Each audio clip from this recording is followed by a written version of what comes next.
할렐루야. 어제 주일은 은혜 가운데 잘 보내셨는지요? 오늘 묵상할 말씀은 시편 22편 22절부터 31절까지 말씀입니다. 제가 한번 읽겠습니다. 내가 주의 이름을 형제에게 선포하고 회중 가운데에서 주를 찬송하리이다. 여호와를 두려워하는 너희여 그를 찬송할지어다. 야곱의 모든 자손이여 그에게 영광을 돌릴지어다. 너희 이스라엘 모든 자손이여 그를 경외할지어다. 그는 공고한 자의 공고를 멸시하거나 싫어하지 아니하시며 그의 얼굴을 그에게서 숨기지 아니하시고 그가 울부짖을 때에 들으셨도다. 큰 회중 가운데에서 나의 찬송은 주께로부터 온 것이니 주를 경외하는 자 앞에서 나의 서원을 갚으리이다. 겸손한 자는 먹고 배부를 것이며 여호와를 찾는 자는 그를 찬송할 것이라. 너희 마음은 영원히 살지어다. 땅의 모든 끝이 여호와를 기억하고 돌아오며 모든 나라의 모든 족속이 주의 앞에 예배하리니 나라는 여호와의 것이요 여호와는 모든 나라의 주제이심이로다. 세상의 모든 풍성한 자가 먹고 경배할 것이요 진토 속으로 내려가는 자 곧 자기 영혼을 살리지 못할 자도 다 그 앞에 절하리로다. 후손이 그를 섬길 것이요 대대의 주를 전할 것이며 와서 그의 공기를 태어날 백성에게 전함이요 주께서 이를 행하셨다 할 것이로다. 아멘. 시편 22편의 오늘 본문은 뒷부분의 본문입니다. 근데 시편 22편도 다윗의 묵상의 시인데 탄식하는 시입니다.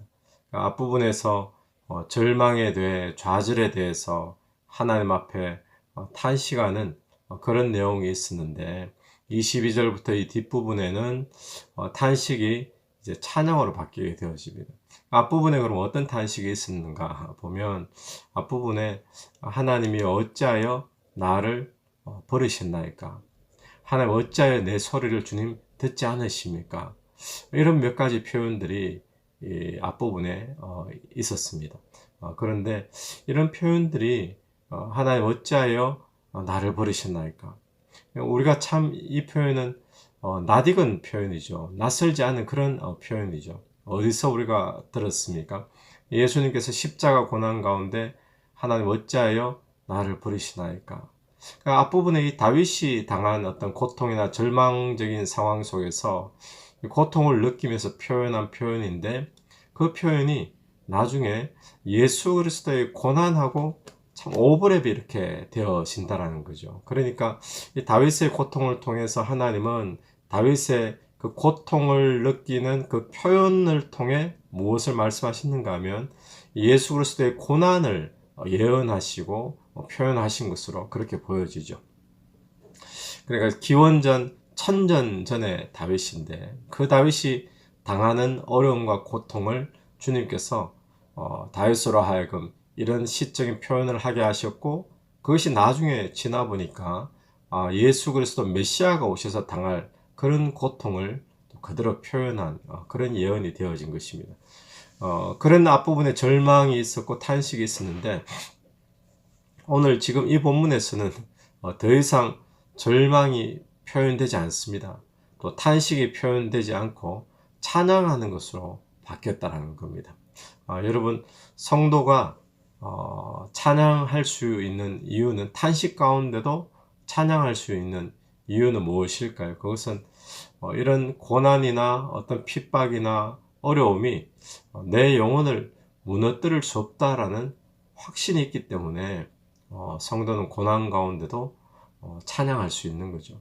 그러니까 오늘 저와 여러분의 삶에 어떤 고난이 있어도 또 어떤 절망 가운데 있다 할지라도 찬양할 수 있는 은혜가 저와 여러분에게 있게 되길 바랍니다.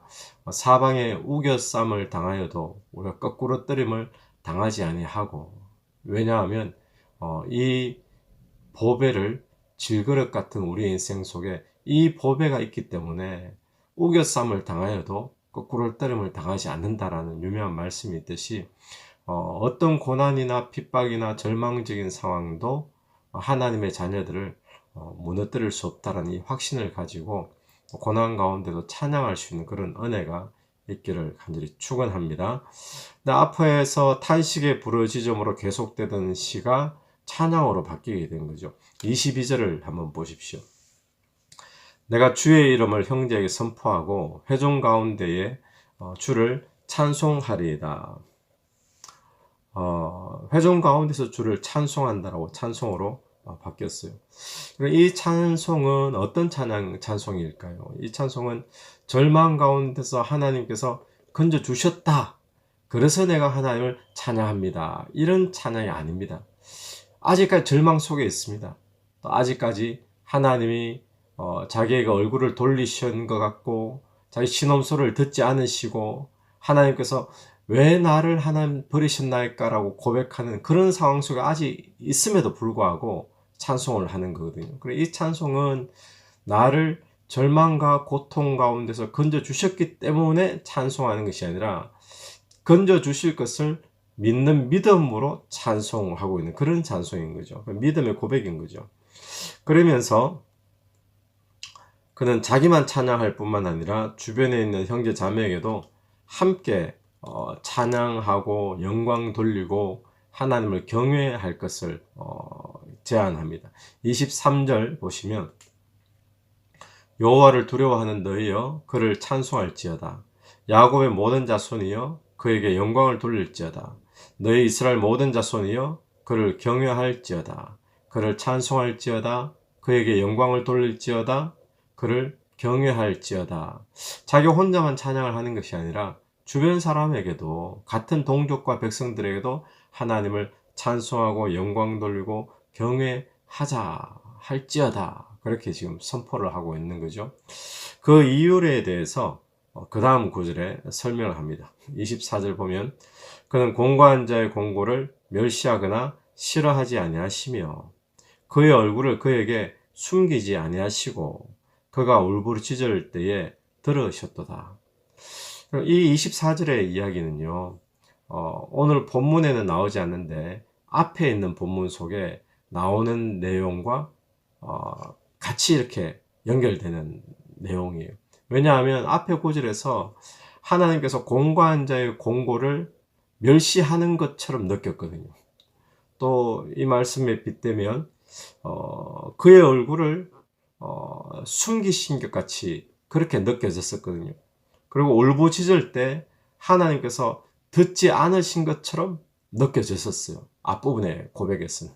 그런데 찬양으로 바뀌었는데 그 찬양의 이유가 무엇인가 하면 하나님이 공고한 자의 공고함을 멸시하시거나 싫어하신 것이 아니었다라고 지금 고백하는 거예요. 그리고 그의 얼굴을 숨기신 줄 알았는데 숨기신 것이 아니었다. 또 울부짖을 때에 안 들으시는 줄 알았더니 안 들으신 게 아니라 주님께서 다 들으셨다라고 이야기하는 거죠. 하나님이 그때 외면하신 것이 아니라 하나님이 다 듣고 계셨고 하나님을 보고 계셨고 얼굴을 숨기신 것이 아니었고 그걸 지금 알고 난 확인을 하면서 믿음으로 고백을 하면서 그 하나님을 자기는 찬송한다 하고 이야기를 하고 있는 거예요. 여러분 오늘 우리가 절망 가운데 있을 때 또 정말 하나님이 내 소리를 들으시지 않은 것 같고 나를 버리신 것처럼 느낄 만큼 그런 어려움 가운데 있을 때도 우리가 찬양해야 될 이유 첫 번째 무엇인가 하면요. 바로 금방 읽은 24절입니다. 하나님은 그 가운데도 공고한 자를 멸시하시지 않으시고요. 하나님은 얼굴을 숨기지 않으시고 하나님은 울부짖을 때에 들으시는 하나님입니다. 단지 내가 느낄 때 하나님의 얼굴을 돌리신 것 같고 나를 버리신 것 같고 울부짖음을 듣지 않으신 것처럼 느낄 뿐이지 하나님은 그때에도 분명히 듣고 계시고 얼굴을 보고 계시고 돌리지 않으시고 하나님께서 우리의 울부짖음을 들으시는 하나님이라는 거예요. 그렇기 때문에 우리가 어떤 어려운 상황 가운데서도 하나님을 찬양할 수 있게 되기를 간절히 바랍니다. 25절 보시면 큰 회중 가운데서 나의 찬송은 주께로부터 온 것이니 나의 찬송은 누구에게부터 왔다고요? 주께로부터 온 것이니 하나님께서 그래서 찬송을 주셨다는 거예요. 자기가 지금 이렇게 찬송할 수 있도록. 그럼 성도의 중요한 특징이 뭐겠습니까? 성도의 중요한 특징이 있다면 그것은 고난 가운데도, 절망적인 상황 가운데도 하나님을 찬양한다라는 것이 성도의 중요한 특징인 줄로 믿습니다. 그래서 저와 여러분이 오늘 고난 가운데 찬양이 있어야 되고요. 또 하나, 우리가 고난 가운데도 하나님을 찬양해야 될 또 하나의 이유는 27절과 28절의 말씀입니다. 땅의 모든 끝이 여호와를 기억하고 돌아오며 모든 나라의 모든 족속이 주 앞에 예배하리니 나라는 여호와의 것이요 여호와는 모든 나라의 주제심이로다. 하나님이 통치하시고 하나님이 다스리시고 또 하나님의 나라에 하나님의 주인이시고, 성도가 고난 속에서 찬양해야 될 또 하나의 이유는 무엇인가 하면 바로 하나님이 모든 세상 만물의 나라의 주인이고 주권자가 되신다는 거예요. 하나님이 다 다스리고 계신다는 거예요.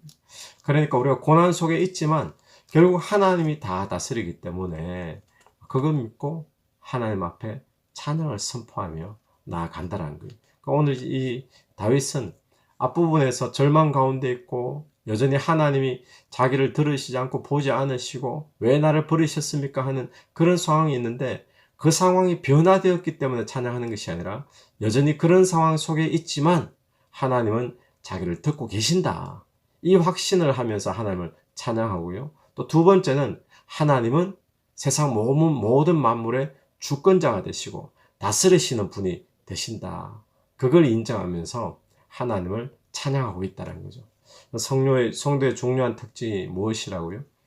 찬양할 만할 때 찬양이 아니라 고난 중에서도 찬양하는 것이 바로 성도의 특징이죠. 바울과 실라를 보면 빌립보 감옥에 갇혔을 때입니다. 내일 나갈 줄 몰랐습니다. 언제까지 있을지도 모르는 그런 축축한 그냥 습기 많은 그런 어두운 감옥에 갇혔습니다. 그것도 매를 많이 맞고 갇히게 되었잖아요. 그런데도 그들은 그 감옥 속에서 찬양을 부르는 거죠. 그것이 초대교회의 성도들의 특징이었습니다. 세상 사람들은 이해할 수 없습니다. 어떻게 저 상황 가운데 찬양할 수 있는가? 그럼 어떻게 그 상황 가운데 찬양할 수가 있죠? 그 이유가 바로 오늘 본문과 같은 맥락이죠. 그 상황도 하나님이 알고 계시고, 그 상황 속에 본인들이 하나님 앞에 부르짖는 것 알고 계시고, 하나님 얼굴을 돌리셨기 때문에 매맞고 감옥에 온 것이 아니라는 것 본인들이 분명히 알고 있고, 또 하나님은 세상 모든 만물의 주관자가 되신다는 것을 알고 있기 때문에 그들은 감옥 속에 있으면서도 앞날에 어떻게 될지 알지 모르는 상황 가운데서도 하나님을 찬양했던 것입니다. 오늘 저와 여러분 오늘 하루 시작을 하면서 어떤 상황에 있든지, 또 어떤 절망을 만나든지, 또 하나님이 마치 내 기도를 듣지 않으신 것 같고 얼굴을 외면하신 것 같이 느낄지라도 하나님 그런 분이 아니십니다. 하나님 듣고 계십니다. 얼굴을 우리를 향하고 계십니다. 그걸 믿고 하나님을 찬양으로 선포하고 고백하며 나가는 그런 복된 하루가 되기를 간절히 축원합니다. 기도드리겠습니다. 하나님 은혜를 감사합니다. 우리의 삶에 하나님이 마치 나를 버리신 것 같고 나에게서 얼굴을 돌려버리신 것 같고 내 기도와 내 부르짖음을 듣지 않으신 것처럼 느끼는 그런 절망과 또 그런 어려운 상황 가운데에서도 오늘 이 다윗의 고백처럼 찬양할 수 있는 오늘 우리가 되기를 간절히 원합니다.